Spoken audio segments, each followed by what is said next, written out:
नमस्कार, news India देख रहे हैं आप। मैं हूं आपके साथ पूजा मोहन पांडे। वसुधैव कुटुंबकम के भाव के साथ विश्व का नेतृत्व इस समय भारत कर रहा है और आज G20 शिखर सम्मेलन का आखिरी दिन है। बड़ी खबर, अहम जानकारी आपको दे रहे हैं। आखिरी दिन, आखिरी सत्र G20 समिट का तीसरा सेशन जारी। तीसरे सेशन में वन फ्यूचर पर चर्चा होगी। भारत मंडपम में G20 समिट लगातार चल रहा है।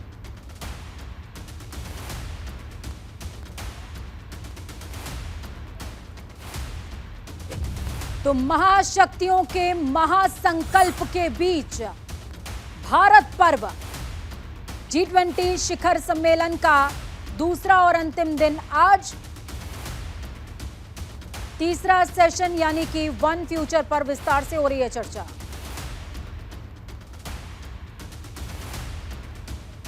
One earth, one family, one future, ये थीम भारत की ओर से चुनी गई थी G20 शिखर सम्मेलन के लिए और इस थीम पर 3 सेशंस आयोजित किए गए थे।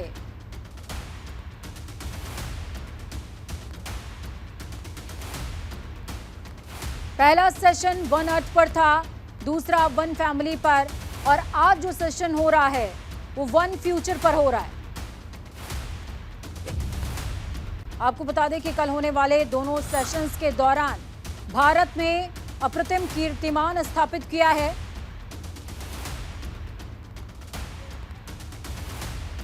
और इस कीर्तिमान को कूटनीतिक विजय के तौर पर देखा जा रहा है।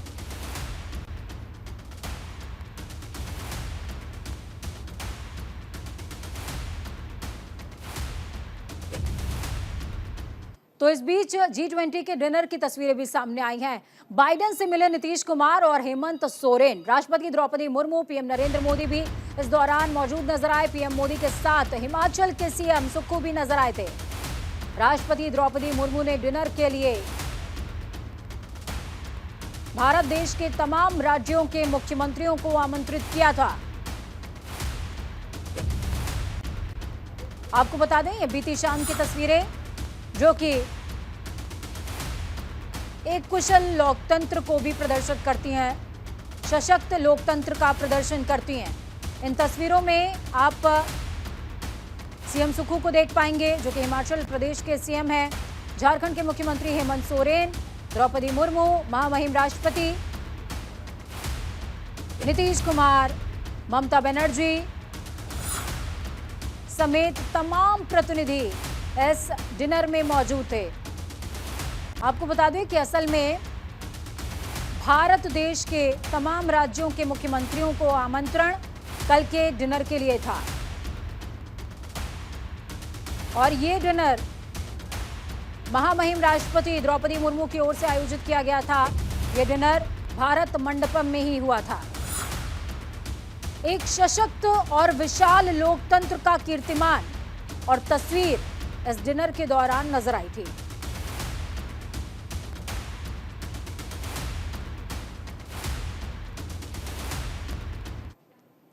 इस दौरान G20 सम्मेलन में ऋषि सुनक ने बड़ी घोषणा की है।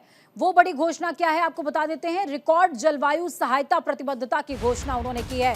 यूके ग्रीन क्लाइमेट फंड देगा $2 बिलियन।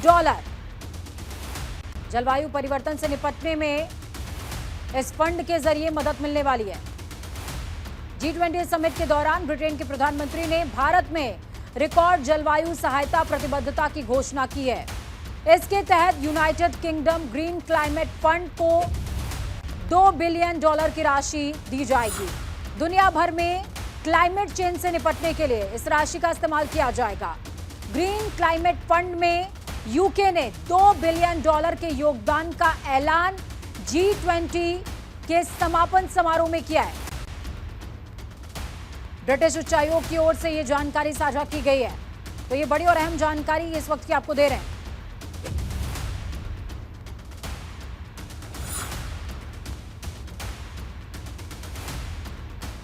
राष्ट्रपिता को नमन किया गया। उसके बाद ये जो तस्वीर आपको दिखा रहे हैं, कल फिनिशिंग सेशन के दौरान प्रधानमंत्री ऋषि सुनक ने बड़ा ऐलान किया है। तो वहीं G20 के सेशन से पहले महात्मा गांधी को नमन करते नजर आए तमाम वैश्विक नेता। महात्मा गांधी को G20 के नेताओं ने नमन किया है। राजघाट में G20 के नेताओं ने बापू को श्रद्धा सुमन अर्पित किए, सिर झुकाकर बापू को नमन किया है। विश्व शांति के लिए बापू की समाधि पर नमन करते नजर आए हैं।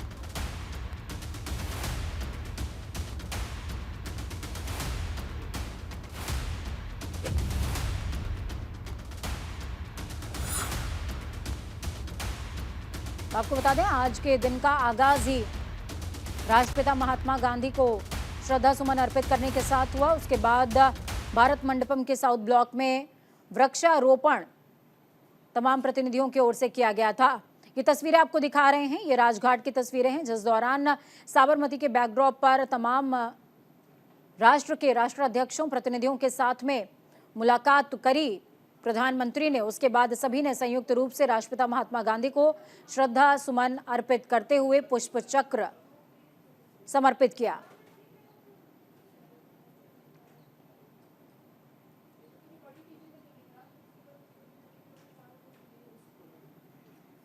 आपकी टीवी स्क्रीन पर इस समय 14 तस्वीरें हैं और ये 14 तस्वीरें सशक्त राष्ट्रों के प्रतिनिधियों के स्वागत की तस्वीरें हैं, जिसमें अहिंसा के मार्ग को प्रशस्त करने का आह्वान है। प्रेरणा है कि जिस तरीके से राष्ट्रपिता महात्मा गांधी ने विश्व में शांति, सद्भाव और अहिंसा को स्थापित किया है, आज तमाम विश्व के देश दिल्ली से यही संदेश लेकर जाएं और राष्ट्र के साथ साथ पृथ्वी को भी सर्वोपरि माने, अहिंसा को, शांति को सर्वोपरि माने। समृद्धि और विकास के मार्ग में विनाश कभी आत्मसात नहीं होना चाहिए। इस मंत्र के साथ G20 समिट के दूसरे दिन का आगाज राष्ट्रपिता महात्मा गांधी को स्मरण करते हुए, उन्हें पुष्प चक्र अर्पित करते हुए हुआ है।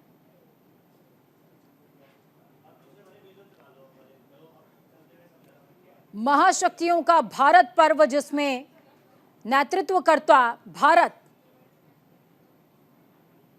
महात्मा गांधी के जीवन संदेश और उनके मार्ग को संपूर्ण विश्व के सामने प्रदर्शित कर रहा है, अवलोकित कर रहा है।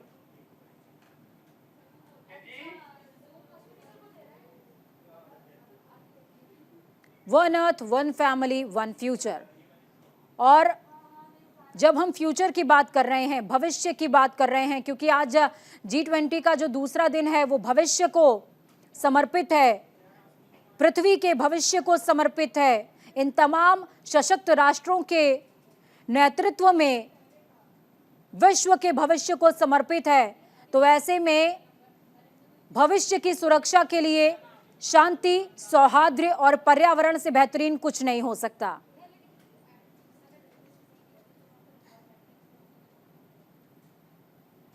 तो बड़ी खबर, अहम जानकारी आपको दे रहे हैं। ब्रिटेन के पीएम ने अक्षरधाम मंदिर में दर्शन पूजन किए थे। ऋषि सुनक के साथ उनकी पत्नी भी मौजूद थी। ऋषि सुनक ने स्वामीनारायण मंदिर में दर्शन पूजन किए।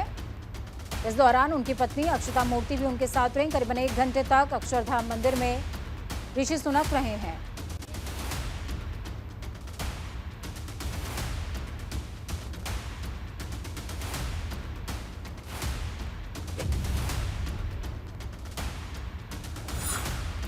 तो ये अहम जानकारी इस वक्त की आपको दे रहे हैं। वन फ्यूचर पर ग्लोबल लीडर्स का महामंथन आज होने वाला है और उस महामंथन से पहले ऋषि सुनक, जो कि ब्रिटेन के प्रधानमंत्री हैं, जिन्होंने बेहतरीन भविष्य के लिए, विश्व के बेहतरीन भविष्य के लिए क्लाइमेट चेंज पर काम करने वाले तमाम देशों के एजेंसियों के लिए $2 बिलियन सहायता राशि के तौर पर देने का ऐलान किया है, जिससे संयुक्त रूप से जलवायु परिवर्तन से संपूर्ण विश्व निपट सके। और इस आह्वान से पहले ऋषि सुनक और उनकी पत्नी अक्षता मूर्ति स्वामीनारायण और भगवान नारायण के कदमों पर पूजा अर्चना करते नजर आए थे।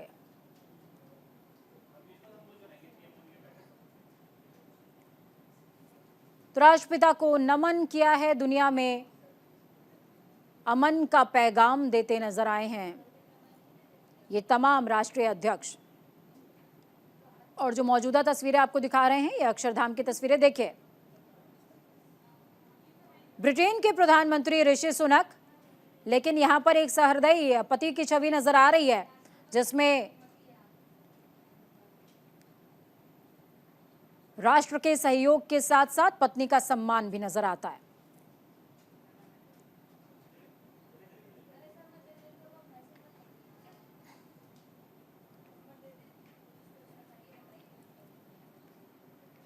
तो चलिए, हमारे साथ में मेहमान अश्विनी राणा जी भी जुड़ चुके हैं और वित्त मामलों के जानकार हैं आप। अश्विनी जी, बहुत स्वागत न्यूज इंडिया पर आपका। नमस्कार।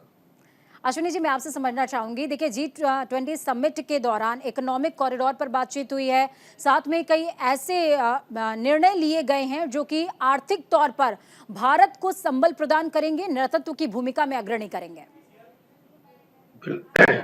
बिल्कुल आपने सही कहा कि जो निर्णय हुए हैं जी उसमें जो आर्थिक पक्ष है वो भी बहुत महत्वपूर्ण है जी और जिस प्रकार से हुआ है, अब आप देखिए कि जो ये इकोनॉमिक कॉरिडोर की बात आई है, इससे व्यापार जो है सरल होगा और बहुत दूर तक संभव हो सकेगा। पहले जहां बहुत समय लगता था और जिस प्रकार से चाइना का डोमिनेंस जो है अलग अलग देशों में हो रहा था, उसके ऊपर भी एक ब्रेक लगेगी। और सबसे बड़ी बात है कि इसको सभी लोगों ने स्वीकारा है, मतलब उसके ऊपर कंसेंसस बनी है। ये नहीं है कि भाई कोई चीज थोपी गई हो। जिस प्रकार चाइना दूसरे देशों पर कोई चीजों को थोप कर कंडीशंस के साथ कर रहा था, ऐसा नहीं है। ऐसा सबका सहयोग के कारण ये सारी चीजें संभव हुई है। दूसरा, बायोफ्यूल के ऊपर जो सहमति बनी है उसके ऊपर जो उसके कारण भारत को जो एक रेवेन्यू मिलेगा, यानी भारत को एक जो पूरे विश्व में एक अपना फ्यूल जो है वो बनाकर और देने के लिए जो नई चीज सामने लाई गई है, उसका भी जो लाभ है वो भारत को भी होगा। और जहां हम ग्रीन एनर्जी और दूसरी चीजों की बात कर रहे हैं उसके अंदर भी पहल होगी। तो इस प्रकार की जो चीजें भारत के द्वारा और इस G20 के माध्यम से और देश में एक इस पूरे प्रेसिडेंसी के समय पर अलग अलग बैठकें करके अलग अलग आयामों को जोड़कर उसमें से जो कंसेंसस बन के और जो एक न्यू दिल्ली डॉक्यूमेंट्स भी जो बना है उसके ऊपर सहमति बनी है। तो ठीक है बहुत बड़ी सर, मैं थोड़ा सा आपको रोकूंगी यहाँ पर। देखिए, हम लगातार चाइना के इनिशिएटिव्स की बात करते हैं, तो बेल्ट एंड रोड इनिशिएटिव जो कि चाइना का एक बहुत ही महत्वाकांक्षी प्रोजेक्ट है जिस पर लगातार चाइना काम भी करता रहता है, और इस प्रोजेक्ट की वजह से कहीं ना कहीं वैश्विक स्तर पर व्यापारिक दृष्टि से चाइना का एक तरीके का अतिक्रमण हमेशा से देखने को मिला। अब इकोनॉमिक कॉरिडोर को आप उसके पैरेलल कितना सशक्त देखते हैं? इसके निर्माण के बाद भारत, मध्य यूरोप और माफ कीजिएगा मध्य एशिया और यूरोप, इनकी भूमिका कितनी सशक्त हो जाएगी?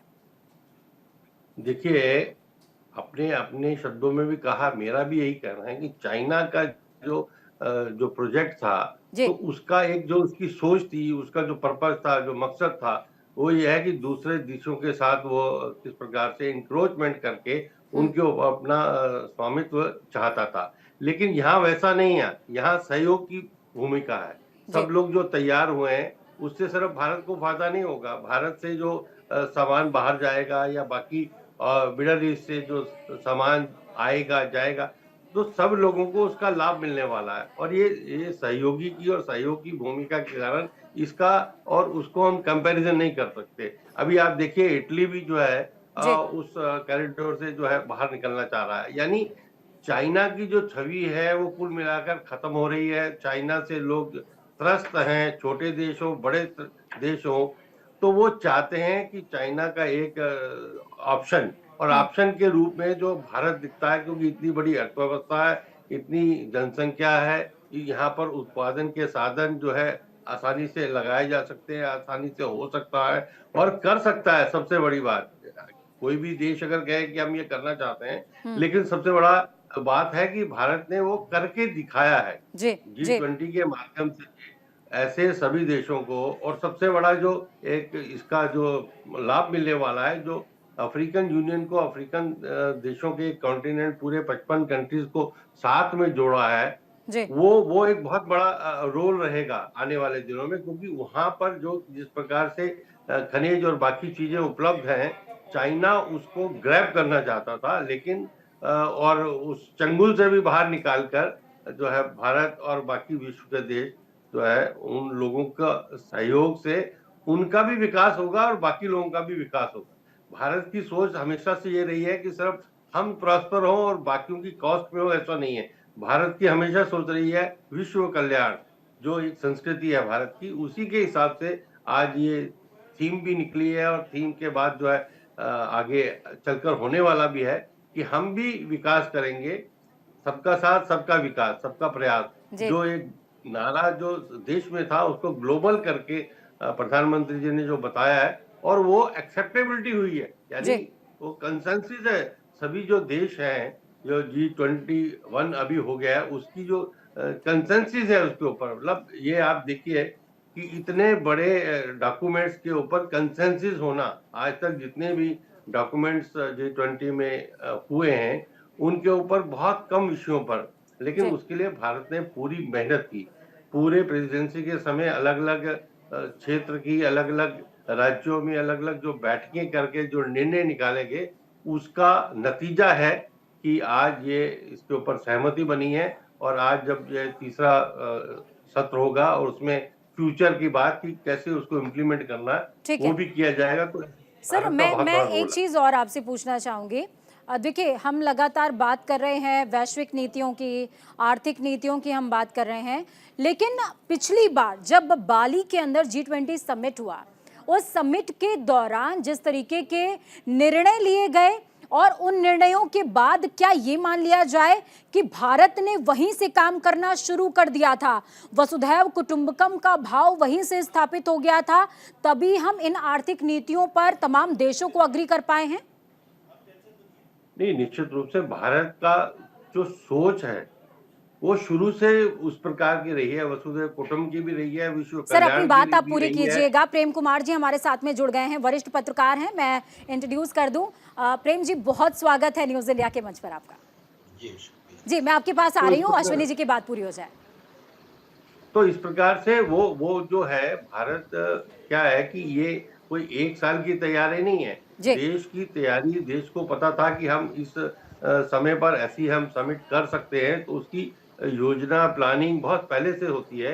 लेकिन जब वो मिल गई वास्तव में पिछले साल बाली में, तो उसके बाद से युद्ध स्तर पर काम हुआ है। मैंने जैसे कहा कि इतनी 200 से ज्यादा बैठकें पूरे देश में हुई है, अलग जी आयामों की बैठकें हुई हैं, और उसमें जो निकल के आया है वो कंसेंसस के रूप में एक्सेप्टेबल हो रहा है। ये सबसे बड़ी उपलब्धि है। मतलब किसी के ऊपर भी किसी को कोई दो मत नहीं है, कोई देश चाहे आपस में, तो वो जो एक मार्ग दिखाया है भारत ने, लोगों को, विश्व को भी लगता है कि आज सहयोग की जरूरत है। कोई भी देश छोटा है, बड़ा है, विकसित है, विकासशील है, जब तक सहयोग नहीं होगा तो हम अपनी जो है विकास नहीं कर सकते। ठीक है अश्विनी जी, मैं आपके पास वापस आती हूँ। प्रेम जी हमारे साथ में जुड़े हुए हैं। प्रेम जी, मेरा सवाल आपसे, देखिए, हम लगातार प्रधानमंत्री के नेतृत्व की भूमिका कर रहे हैं, लेकिन प्रधानमंत्री की रीढ़ की हड्डी के तौर पर भूमिका का निर्वहन, बैकबोन के तौर पर भूमिका का निर्वहन एस जयशंकर ने किया है। ये कोई नहीं भूल सकता है। उनके रोल को मैं यहाँ पर थोड़ा सा चाहूंगी कि आप उसको इलैबोरेट कीजिए, क्योंकि G20 सम्मेलन से पहले, इस आयोजन से पहले जो हम भारत मंडपम में देख रहे हैं, 200 बैठकें संपूर्ण देश में हुई, और संपूर्ण देश के अंदर जिस कूटनीतिक और सामरिक दृष्टि को ध्यान में रखते हुए भारत ने अपनी भूमिका का निर्वहन किया, वो किसी से छिपा नहीं हुआ है। उसमें आप प्लीज जो हमारे विदेश मंत्री हैं एस जयशंकर, उनके रोल को डिफाइन कीजिए। निश्चित रूप से पूजा जी, एस जयशंकर जी, चूँकि उनकी पृष्ठभूमि भी फॉरेन सर्विसेज में योगदान करने की रही है जी और आज वो विदेश मंत्री भी हैं, और ख़ास करके उनका पश्चिमी देशों और चाइना में भी उनकी नियुक्ति रही है, तो उसका भी समय समय पर देश को फ़ायदा मिलता है। और प्रधानमंत्री नरेंद्र मोदी जी ने ये कहा कि जो जॉइंट डिक्लेरेशन आया, उसके पीछे जो शेरपाओं की मेहनत है, जी विभिन्न सर, देशों की मैं शेरपाओं, अमिताभ कांत जी पे जिनका आप जिक्र कर रहे हैं, अमिताभ कांत जी पे भी आऊंगी, लेकिन वक्त यहाँ पर एक छोटे से ब्रेक का हो गया है। आप दोनों हमारे साथ बने रहिए, जल्दी से वापस लौटते हैं। तो ब्रेक के बाद एक बार फिर से आप सभी का स्वागत है। वसुधैव कुटुंबकम के साथ भारत नेतृत्व कर रहा है और हम भारत के नेतृत्व की लगातार चर्चा कर रहे हैं। दो वरिष्ठ मेहमान हमारे साथ जुड़े हुए हैं। अश्विनी जी जुड़े हैं जो कि आर्थिक मामलों के जानकार हैं, और दूसरी तरफ वरिष्ठ पत्रकार में प्रेम जी हमारे साथ में जुड़े हुए हैं। प्रेम जी, मैं आपके पास वापस आऊंगी, और जो सवाल मैंने आपसे पूछा था एस जयशंकर की भूमिका और शेरपा का आपने जिक्र किया था, प्लीज उसे आप कंप्लीट कर लीजिए, क्योंकि आपने बहुत सारे सवाल देखे होंगे जिसमें प्रधानमंत्री मोदी की बात हो रही है, भारत की बात हो रही है, लेकिन विदेश मंत्री एस जयशंकर की भूमिका और जो छोटे छोटे ब्लॉग्स रहे हैं उनकी भूमिकाओं की चर्चा कहीं नहीं हुई है। मैं चाहूंगी कि प्लीज आप उन्हें रेखांकित कीजिए। जी जी, निश्चित रूप से जो सम्मेलन दिल्ली में हुआ, जी इससे पहले भी एक सम्मेलन नूह में हुआ था, जो एक सहमति बनाने का प्रयास हुआ था राष्ट्रों के बीच में, और उसमें कई बातों पर असहमति थी, और लेकिन वहीं से शुरू हुआ कि ये सहमति के इस बिंदु पर पहुंचा जाए जी। और इस दौरान द्विपक्षीय तौर पर भी हमारे विदेश मंत्रालय ने सब दूसरे देशों के साथ में संपर्क में रखा खुद को, मगर फिर भी मैं कहूँगा कि आखिरी हथौड़ा तो जो देश प्रमुख होते हैं और नरेंद्र मोदी जी हैं, उनके ही हाथों से पड़ा, जिसके बाद से ये मरम्मत हो गया। और वो था कि पॉइंट ऑफ जो डिस्प्यूट था वो यूक्रेन और रूस के मसले पर था, और हमारी चुनौती ये थी कि रूस के भी व्लादिमीर पुतिन नहीं आए और चीन के भी शी जिनपिंग नहीं आए, तो इस उनकी गैर मौजूदगी में इस समिट को सार्थक बनाना, फ्रूटफुल बनाना, ये बड़ी चुनौती है। हालांकि ये निश्चित रूप से इस पॉइंट पर 100% सक्सेसफुल है कि रूस यूक्रेन युद्ध में भारत की जो पॉलिसी है वो रूस की निंदा करने की नहीं है, तो उस हिसाब से जो रेजोल्यूशन है उसी के अकॉर्डिंग है, तो ये भारत की 100% जीत है। ठीक है, मगर जब हम वसुधैव कुटुंबकम की बात करते हैं तो वसुधैव कुटुंबकम शांति की अपील करने और युद्ध की निंदा किए बगैर, युद्ध के जिम्मेदार लोगों को जिम्मेदार ठहराए बगैर संभव नहीं हो सकता। जी ये भी बात है, लेकिन इस भूमिका में जब बिल्कुल प्रेम जी, मैं आपके पास लौटती हूँ, अश्विनी जी के पास जाऊंगी, इसी प्रश्न को लेके मैं अश्विनी जी के पास जाऊंगी। अश्विनी जी, ब्राजील के प्रधानमंत्री जो लूला डा सिल्वा हैं, उनका एक बयान सामने आया, उन्होंने कहा कि अगले साल होने वाली समिट में अगर पुतिन शामिल होते हैं तो उनकी गिरफ्तारी नहीं होगी। इसको आप किस तरीके से देखते हैं? क्या ये भारत के कुशल नेतृत्व और मध्यस्थता का ही परिणाम है कि पुतिन पर एक खुले मंच पर इस तरीके का बयान सामने आया है? क्योंकि जब हम पुतिन की बात कर रहे हैं तो हम सिर्फ पुतिन की बात नहीं कर रहे हैं, हम यहाँ पर बात कर रहे हैं रशिया की, जो कि भारत का हमेशा से ही हित चिंतक रहा है। देखिए क्या है कि मुझे लगता है कि भाई पुतिन के ना आने, चाइना के जी जिनपिंग के ना आने के कारण को एक बहुत बड़ा मुद्दा बना है। आप देखें कि बाली में भी पुतिन नहीं थे जी, तो इसलिए वो कोई बहुत बड़ा इशू नहीं है, लेकिन वो देश जो है वो रिप्रेजेंट हो रहा है, ये एक सबसे बड़ी बात। और जब देश रिप्रेजेंट होता है तो देश का जो मैंडेट होता है वो साथ में लेकर आता है, उसके बिना वो नहीं आता। ऐसे ही चाइना का भी हुआ। लेकिन ये जो गिरफ्तारी वाली बात है वो उन्होंने कही है, लेकिन मुझे क्या लगता है कि भाई ये इसको एक बहुत बड़ा इशू ना बनाया जाए। ये एक कन्फ्लिक्ट है, लेकिन अगर आप देखेंगे तो इस कन्फ्लिक्ट के लेकिन ऊपर सर भी आईसीसी का जिस तरीके से हिदायत है या यूं कहें कि गिरफ्तारी वारंट है, उसको लेकर के भी प्लीज थोड़ा सा हाईलाइट कीजिए, क्योंकि अंतर्राष्ट्रीय आपराधिक न्यायालय साफ तौर पर कहता है कि अगर वो बाहर जाते हैं तो उनको गिरफ्तार किया जाएगा, और दूसरी तरफ ब्राजील का इस तरीके से बयान सामने आता है। दोनों को आप किस तरीके से देखते हैं?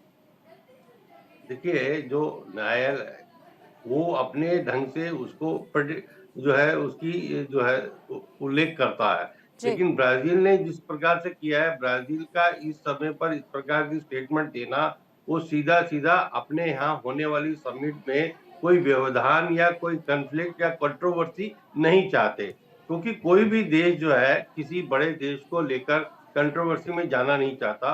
और आज इस समिट का भी जो एक डिक्लेरेशन हुआ है उसमें ये भी लगता है कि सबकी सहमति, सबका सहयोग की बात जो आई है, उसके बिना विश्व में आगे हम नहीं बढ़ सकते। कोई छोटा देश है या बड़ा देश है, अगर बड़ा देश, विकसित देश भी है, तो वो सबके सहयोग के बिना आगे नहीं बढ़ सकता। वो बिल्कुल। सबको समझ आ रहा है, बहुत सारे मुद्दे हैं, पर्यावरणीय है और उसको, या आतंकवाद है, वो चाहे छोटा है या बड़ा है, सबके लिए वो मुद्दा है। तो उसके ऊपर सहयोग और सहमति के बिना आप आगे नहीं बढ़ सकते। तो इसलिए जिन मुद्दों पर इस डिक्लेरेशन में सहमति बनी है, तो वो सहयोग भी की बात भी हुई है। तो इसीलिए है क्योंकि कोई भी विश्व में देश आज ऐसी स्थिति में नहीं है कि वो कहे कि हम जो है चाहेंगे कुछ कर लेंगे। ठीक है। चाइना ने वो करने की कोशिश की। ठीक है सर, मैं उसने आपके पास डोमिनेट वापस आ रही करने हूँ, की कोशिश। प्रेम जी के पास जाऊंगी। प्रेम जी, मैं चाइना पर आती हूँ। चाइना की जो विस्तारवादी नीति रही है वो हमेशा से ही सभी के लिए मुश्किल भरा दौर रहा है, परेशानी का सबब रहा है, ये किसी से छिपा नहीं हुआ है। यही वजह है कि भारत को चाइना के सामने एक विरोध स्तंभ के तौर पर, मजबूत विरोध स्तंभ के तौर पर देखा जा रहा है। शायद यही वजह है कि महाशक्ति अमेरिका भी भारत के सहयोग के लिए खड़ा है। मैं आपसे ये समझना चाहूंगी कि अगर विस्तारवादी नीति और विनाशकारी नीति, इन दो नीतियों को अलग कर दिया जाए, इन दोनों को साइड कर दिया जाए, तो क्या भारत आज की तारीख में चाइना के ही पदचिन्हों पर चल रहा है कूटनीतिक तौर पर? देखिए, चाइना के पदचिन्हों पर चलना बोलने से ही ये डर लगता है। ये चाइना विस्तारवादी देश है जी। वह उसके किसी भी पड़ोसी देशों के साथ बनती नहीं। अभी जरूर पाकिस्तान के साथ उसकी जुगलबंदी चल रही है, लेकिन इसकी कीमत पाकिस्तान चुकाएगा ऐसा लग रहा है जी। बंदरगाह तक उनको गिरवी रखना पड़ा जी। लेकिन एक बात जरूर है कि 1962 के युद्ध के बाद से एक लंबे समय दोनों देशों के बीच शांति रही। हाल में डोकलाम और गलवान हुआ और इसके पीछे की कुछ जियोपॉलिटिकल सिचुएशंस हैं जिस वजह से चाइना और भारत की रिश्ते कटु हुए हैं और आने वाले समय में कटु ही रहेंगे ऐसा मुझे लगता है, क्योंकि जो शिफ्ट हुआ है, पॉलिसी शिफ्ट हुआ है, वो भारत अमेरिका के साथ खड़ा हुआ है और ग्लोबली अमेरिका और चाइना एक दूसरे को चैलेंज कर रहे हैं। चाइना एक महाशक्ति बन चुका है, इसको हमें स्वीकार करना पड़ेगा। और जब महाशक्ति बन चुका है तो अभी हम लोग गलवान वाली सिचुएशन से पहले जब डोकलाम हो रहा था, उस दौरान जब मोदी जी और शी जिनपिंग मिल रहे थे तो उन्होंने कहा था कि 21वीं सदी एशिया की सदी होगी और उसका कारण भारत और चीन के दोनों आर्थिक रूप से उभरने का एक जो है उससे जुड़ी हुई संभावनाएं वो कारण। लेकिन इस बीच घटनाएं घटी कि संसद में अमित शाह जी ने कहा कि हम अक्साई चीन लेकर रहेंगे। हालांकि इसके लिए कोई प्रयास नहीं किया, लेकिन इसने चीन को उकसा जरूर और उसके बाद से ही हम देख रहे हैं कि अभी भी सुब्रमण्यम स्वामी जी का ट्वीट पढ़ लीजिए कि इधर G20 चल रहा है और दूसरी तरफ अरुणाचल में चीन डिप्लॉयमेंट कर रहा है। चीन हमारे लिए खतरा बनकर के सामने है। तो जो अमित शाह जी ने जो गलती की, अक्साई चीन लेकर रहेंगे, आपने लेने के लिए कुछ किया नहीं, उल्टा चीन को उकसा दिया, इस तरह की चीजें करने की आवश्यकता नहीं है। जियोपॉलिटिकल सिचुएशन में जो चेंज आया है उसके बैलेंस को बना के रखे ताकि चाइना हमको छू न सके। अमेरिका हमें बचाने आएगा ऐसा नहीं, यूक्रेन को तो बचा नहीं सका अमेरिका, हमें क्यों आएगा बचाने? अमेरिका का वो उसकी ना वो हैसियत रही, पहले से कमजोर हुआ है और ना हम अमेरिका के सुरक्षा देने से सुरक्षित रहेंगे। हम अपनी सुरक्षा खुद करने की स्थिति में हैं। तो इसमें एक बैलेंस बनाने की आवश्यकता है। चीन हमारा पड़ोसी है, पड़ोसी रहेगा, तो इसमें हम चीन के साथ संबंध को इस सम्मानजनक तरीके से कैसे सुधार कर चले कि हमारा नुकसान न हो, चीन के विस्तारवाद को रोका जा सके, यहाँ पर वर्क करने की जरूरत है। बिल्कुल बिल्कुल। प्रेम जी, मैं आपके पास वापस आऊंगी। अश्विनी जी, जब ब्रेक के बाद मैं आपके पास लौटूंगी तो मेरा सवाल भारतीय बाजार और वैश्विक बाजार पर डिपेंड होगा। वक्त यहाँ पर एक छोटे से ब्रेक का हो गया है, ब्रेक के बाद जल्द वापस लौटते हैं। एक छोटा सा ब्रेक।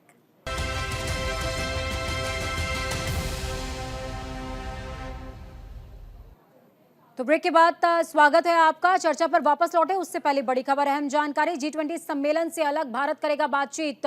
सम्मेलन के बीच भारत द्विपक्षीय वार्ता करने वाला है 9 देशों के साथ। पीएम नरेंद्र मोदी की द्विपक्षीय वार्ता होगी। फ्रांस के राष्ट्रपति के साथ बात करेंगे पीएम मोदी। कनाडा, यूएई और दक्षिण कोरिया के साथ पीएम की वार्ता होगी।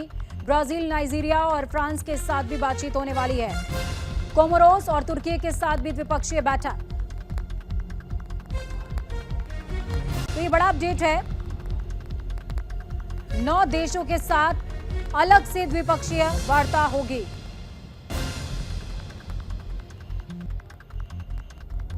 तो ये बेहद अहम जानकारी है। चलिए मेहमानों का रुख करते हैं। प्रेम कुमार जी हमारे साथ में जुड़े हुए हैं, जो कि वरिष्ठ पत्रकार हैं। उनके साथ ही हमारे साथ में अश्विनी जी भी जुड़े हुए हैं, जो कि आर्थिक मामलों के जानकार हैं। चूंकि वादा किया था कि ब्रेक के बाद अश्विनी जी के पास वापस जाएंगे, तो सवाल अगला अश्विनी जी आपसे ही है। हम बाजार का जिक्र कर रहे हैं, ये किसी से छिपा नहीं हुआ है कि भारत अवसरों के लिए जाना जाता है, या यूं कहें कि एक तरीके से बेहतर बाजार क्रिएट करने के लिए जाना जाता है। इसकी झलक G20 पे कदम कदम पे नजर आती है।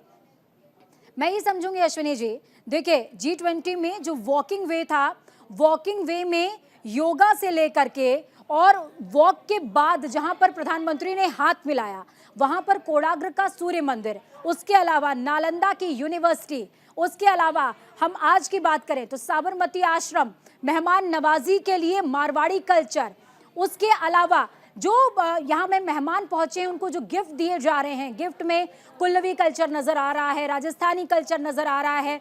तो एक तरीके से संपूर्ण बाजार, जो भारतीय बाजार है, विविधताओं से भरा हुआ, उस बाजार को पेश करने का पुरजोर प्रयास नजर आता है G20 में। Ashwini ji,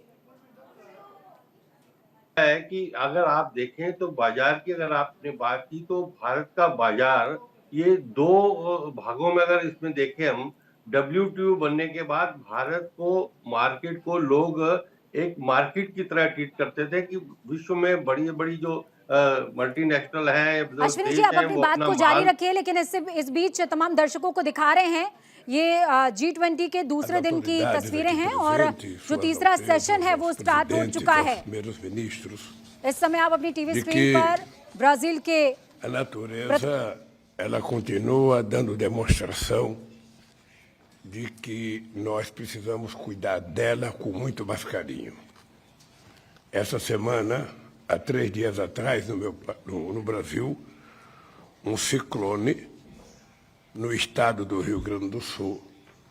Nunca tinha havido ciclone, matou 46 pessoas e tem quase 50 pessoas desaparecidas.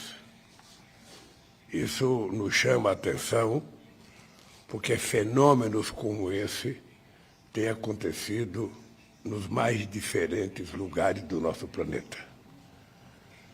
Bem, eu quero primeiro cumprimentar o primeiro-ministro Narendra Modi pela condução eficaz da presidência indiana do G20 e pelo excelente trabalho na preparação dessa cúpula e no carinho que foi dedicado a todos nós convidados nesse dia que nós passamos aqui. Agradeço os esforços da Índia em dar voz a temas de interesse dos países emergentes.